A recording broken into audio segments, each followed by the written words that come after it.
தோல்வி பயத்தில் இருக்காருங்கிறது first of all முட்டாள்தனம். காரணம் என்னன்னா, இன்னைக்கு யார்கிட்டயாவது கேட்டீங்கன்னா 20+18 அதிமுகவுக்கு தான் வாக்கு இருக்குங்கிறத யாருமே சொல்லிடுவாங்க. செங்கோட்டையன் கூட்ட யாரும் வரல. அவங்க வந்துருவாங்க, இவங்க வந்துருவாங்க, இப்படி வந்துருவாங்க, அவங்க வந்துருவாங்கன்னா ஒன்றும் வரல. எல்லாம் வந்தது எல்லாமே ஒரு கிராஸ் கேசஸாக தான் இருக்குது. இப்படி பார்த்தீங்கன்னா திமுகவுடைய நிலைமை ரொம்ப மோசமா இருக்கு. அவங்க கட்சிக்குள்ள காங்கிரஸ் இருக்குமா இல்லையாங்கிற ஒரு சூழ்நிலை இருக்கு. அது தாவேகா பக்கம் போகணுங்கிறது தான் காங்கிரஸ் ஆட்களோட எண்ணமாக இருக்கு. இதெல்லாம் ஒரு இருக்கும்போது அவருக்கு ஏன் தோல்வி பயம் வரணும்?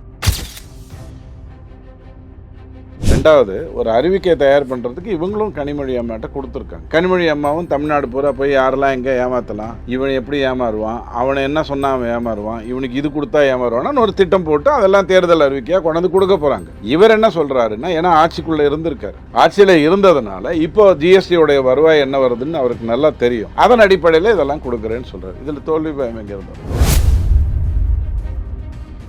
91 வரைக்கும் தமிழ்நாட்டில் எம்பிக்கள் அதிகமாக இருந்தது காங்கிரஸ் கிட்ட இருந்துதான். காங்கிரஸ் கிட்ட எம்பி அதிகமா இருப்பாங்க, திராவிட கட்சிகளிடம் எம்எல்ஏக்கள் அதிகமா இருப்பாங்க. இவங்க வியாபித்து இருந்து இவங்கெல்லாம் குட்டி போட்டாங்கல்ல, நிறைய தொழில் நடத்தி எல்லா விதமான வேலைகளையும் பண்ணாங்க இல்லையா, அதெல்லாம் இன்னும் தழைத்தோங்கி தான் இருக்கு. அவங்க மணல் திருடுற வேலையோ அந்த வேலையோ இந்த வேலையோ நேர்மையா தொழிற்சாலை வச்சு செய்யற வேலையோ செய்து கொண்டு தான் இருக்காங்க. ஸோ அவங்க ஆக்டிவாகவும் இருக்காங்க. ஆனால் இதை களவாண்டது அப்படின்னு கேட்டீங்கன்னா திமுக களவாண்டதோடு இல்லாம அடிமையாகவும் ஆக்கி வைத்தது திமுக. அங்க ஒரு தலைமை நல்லா வர்றதுக்கு வாய்ப்புகள் இல்லாம பார்த்துக்கிட்டது திமுக. உண்மையை சொன்னா அவங்க தாவேகாவுக்கு ஒரு கூட்டணி வேணும், காங்கிரஸுக்கு ஒரு நியாயமான இருப்பிடம் வேணும். அது 50 சீட்டு வாங்குறது 60 சீட்டு வாங்குறதுல இல்ல. அப்படி வாங்கிச்சுன்னா விஜய்க்கும் அது ஆபத்து. ஆனால் ஆட்சி கவிக்க வேண்டிய அவசியம்னு ஒண்ணு வந்ததுன்னா, நீங்க எல்லாரும் நினைக்கிறீங்க, ஒரு கதை சொல்றீங்க, எனக்கு தமிழ்நாட்டு வாக்காளர் மேல எப்போதும் ஒரு நம்பிக்கை உண்டு. நீங்க என்ன கதை சொல்றீங்கன்னா, ஒரு தொங்கு சட்டமன்றம் வரும், விஜய்க்கு ஒரு 70 சீட்டு, இவரு எடப்பாடிக்கு ஒரு 70 சீட்டு, இவருக்கு ஒரு 70 சீட்டுன்னு வரும்ன்றீங்க. அந்த மாதிரி வருவதற்கு சாத்தியங்களே இல்லை. ஆனால் அந்த இடத்துல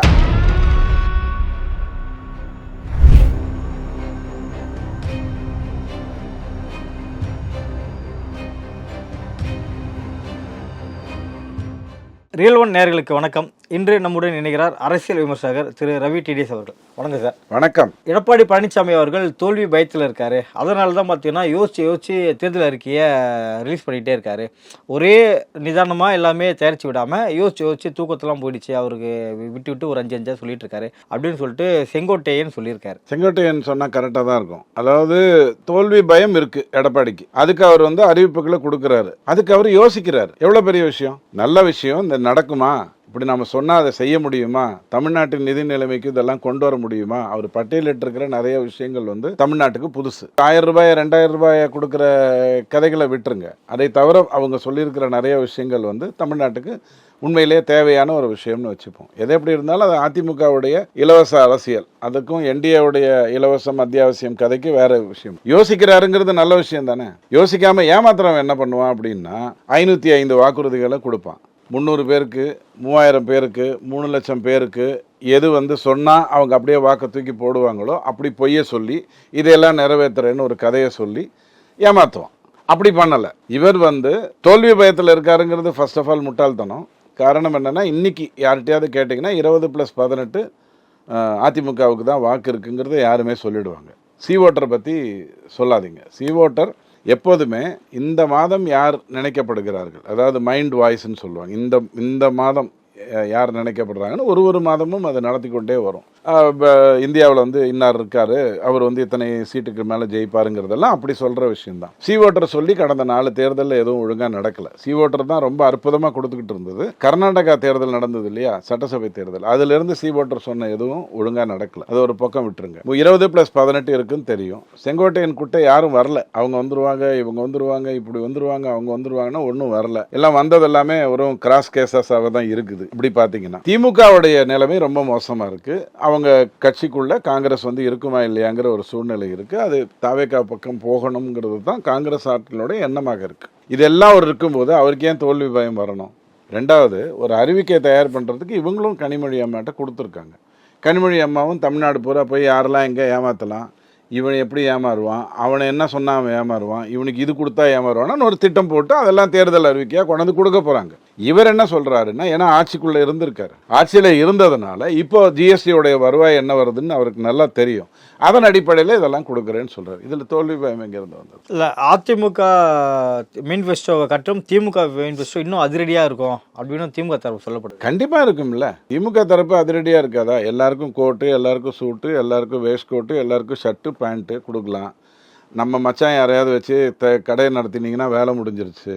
2000 ரூபான்னு சொல்லலாம், 10,000 ரூபான்னு சொல்லலாம், எதை வேணாலும் சொல்லாமே. இன்றைக்கி நிதி இல்லாத நிலையிலே மத்திய அரசு 3000 கோடி எஸ்எஸ்ஏ காரணத்துக்காக கொடுக்கலங்கிறத குற்றஞ்சாட்ட தெரிஞ்ச வக்கற்ற ஒரு அரசு, தாம் பண்ண தப்புனால வரலைங்கிறதே ஒத்துக்காத ஒரு அரசு, இவங்களுக்கெல்லாம் லேப்டாப்பு, இவங்களுக்கெல்லாம் அது, இவங்களுக்கெல்லாம் இதுன்னு கொடுத்துக்கிட்டு தானே இருக்குது. இப்போ மட்டும் சும்மாவாக இருக்குது? சொன்ன பொய்கள் எல்லாம் சரி பண்ணுறதுக்கான ஏற்பாடு பண்ண தானே செய்யுது. நகைக்கடனை நீக்கணும்னு, தள்ளுபடி பண்ணணுங்கிறது இன்றைக்கி தான் நடக்குதா? என்னிலேருந்தும் நடந்துகிட்ருக்கு. எப்படி சொல்லணும்? கூட்டுறவுல கடையில் போய் வாங்கியிருக்கக்கூடிய கூட்டுறவு அமைப்புகளில் போய் நகைக்கடை நகை வாங்கியிருந்தா அந்த கடனை ரத்து பண்ணுவேன்னு சொல்லணும். நடுரோட்டுக்கு வந்துட்டு நீங்கள் போய் வாங்குங்க, நீங்கள் போய் வாங்க, எல்லாருக்கும் கொடுக்குறேன் அப்படின்னு சொன்னால் அது உதயநிதி ரேஞ்சில் இருக்கிறவங்களுக்கு தான் அந்த மாதிரியான யோசனைகள்லாம் வரும். அவர் கோஆப்ரேட்டிவ் சொசைட்டி வச்சு தான் சொல்லியிருக்காரு, அதைத்தான் செய்ய போகிறார். ஸோ அதிரடி அறிவிப்புகள் இருக்கத்தான் செய்யும், அதில் ஒன்றும் மாற்று கருத்தே இல்லை.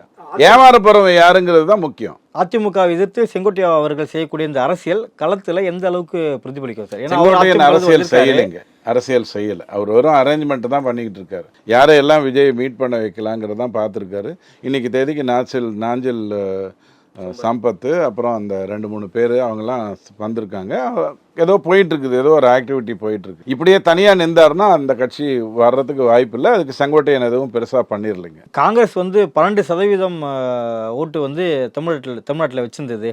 இப்போ அது சுருங்கி 6 ஆயிடுச்சு. ஸோ மறுபடியும் காங்கிரஸ் வரணும்னா வேற கூட்டணிக்கு மாறணும், இல்லை தனித்து நிற்கணும் அப்படின்ற அஜெண்டாவை பிரவீன் சக்கரவர்த்தி அவர்கள் சொல்லியிருக்காரு. மூணா பாருங்க. 12% வாக்கு இருந்தது, அது எங்கே போச்சு?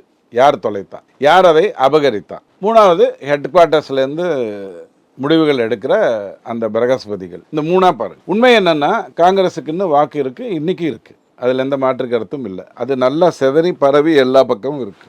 60+ இருக்கக்கூடியவங்களுடைய 70+ இருக்கக்கூடியவங்களுடைய வாக்கு எத்தனையோ அது அத்தனையும் காங்கிரஸ் இருந்தபோது நல்லா இருந்தது, திராவிடம் வந்த உடனே கெட்டு போச்சுங்கிற எண்ணம் இன்றைக்கும் இருக்குது. அதில் எந்த மாற்று கருத்தும் இல்லை. அதுக்கு இன்னொரு காரணம் ஏற்கனவே உங்களோட பேசும்போது நான் சொல்லியிருக்கேன். 91 வரைக்கும் தமிழ்நாட்டில் எம்பிக்கள் அதிகமாக இருந்தது காங்கிரஸ் கிட்டே இருந்து தான்.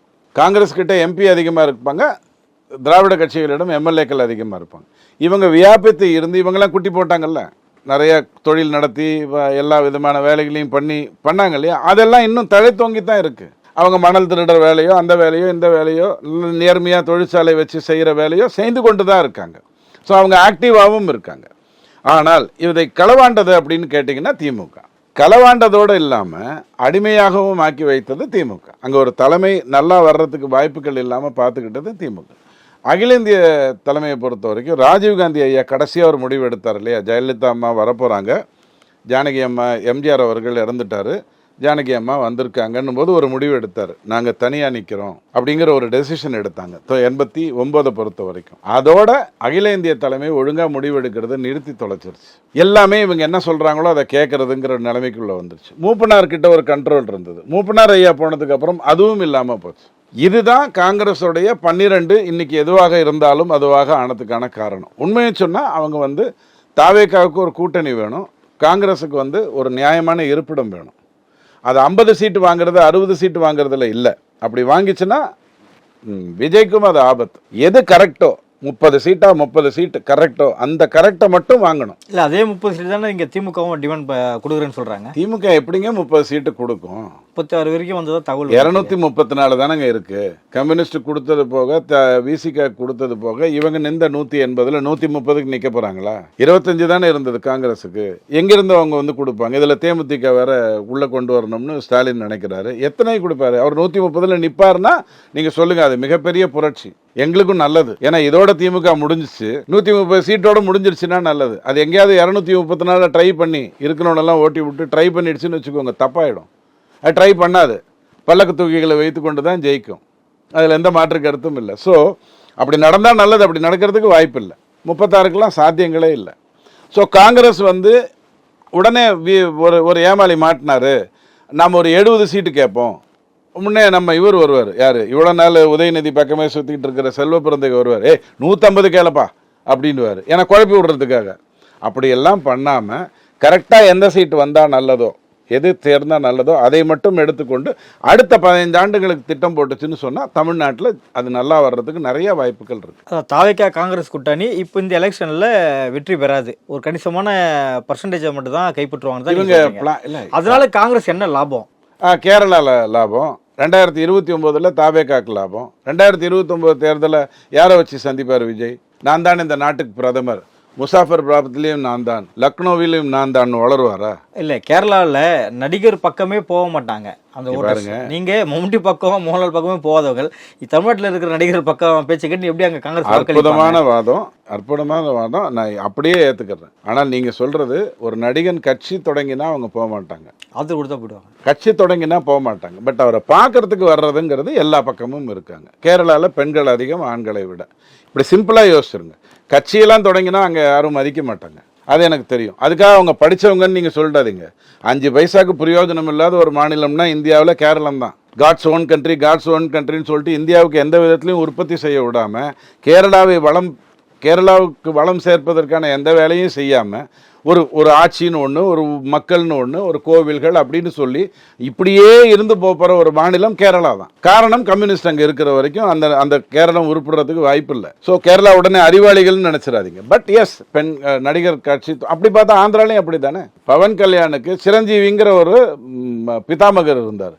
சிரஞ்சீவிக்கு உண்மையிலே ஒரு நிர்பந்தம் இருந்தது அன்றைக்கி தொடங்கிறதுக்கு. இன்றைக்கி அவருக்கு அவசியப்படலை, இது தேவையில்லைன்னு அவர் முடிவு பண்ணிட்டார். வேறு யாருமே ட்ரை பண்ணலை. அங்கே இருக்கக்கூடிய மிகப்பெரிய சூப்பர் ஸ்டார்ஸ் எடுத்துக்கிட்டிங்கன்னா, என்டிஆருக்கு ஒரு அவசியம் இருந்தது, கரெக்டாக வந்தார். சந்திரபாபு நாயுடு கிட்ட போயிடுச்சு. நடிகர்கிட்ட இல்லை, தெலுங்கு தேசம் சந்திரபாபு நாயுடு கிட்ட தான் இருக்குது. நான் சொல்கிற புரியுதா? அதே மாதிரி இவங்க யார், நம்ம பவன் கல்யாண் சிரஞ்சீவி விஷயம் ரொம்ப அழகாக டைல்யூட் ஆகிடும். இங்கே இருக்கிற மாதிரி பெருசாக பேசப்பட்டு அவர் தான் வருவார், விஜய் என்ன சொல்கிறாரோ அதுதான் நடக்கும், விஜய்க்கு 99% வாக்கு வரும்னு பேசுறதுக்கான முட்டாள்கள்லாம் இருக்க மாட்டாங்க, நிதர்சனம் பேசக்கூடியவங்க இருப்பாங்க. தேர்தல் நெருங்கிக்கிட்டே இருக்கு, ஆனால் ஆளுநர் ரவி பார்த்தீங்கன்னா அமைதி காத்துக்கிட்டே இருக்காரு.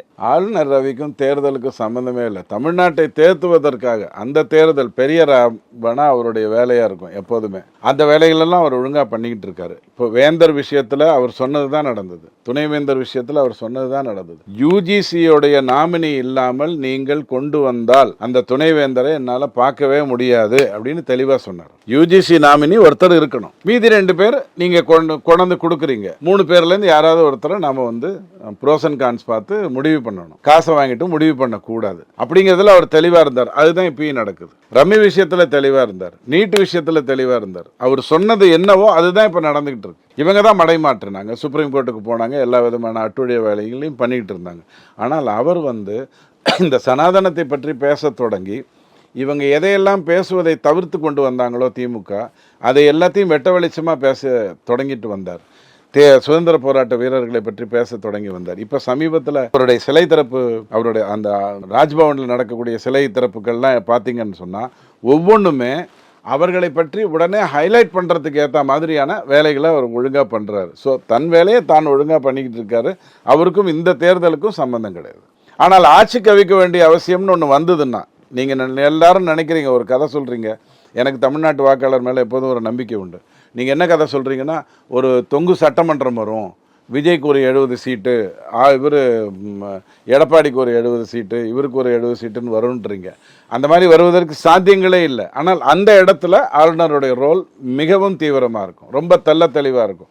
அந்த மாதிரி ஒன்று நடக்கக்கூடிய சூழ்நிலை வந்தாலும் அதை ஒழுங்காக காப்பாற்றுறதுக்கான வேலையை ஆளுநர் ரவி செய்வார். மற்றபடி அவருக்கும் இந்த ப்ராசஸ்க்கும் சம்பந்தம் இல்லை. நடப்பு அரசியல் குறித்து பல்வேறு இடத்துல மிக்க கருத்து.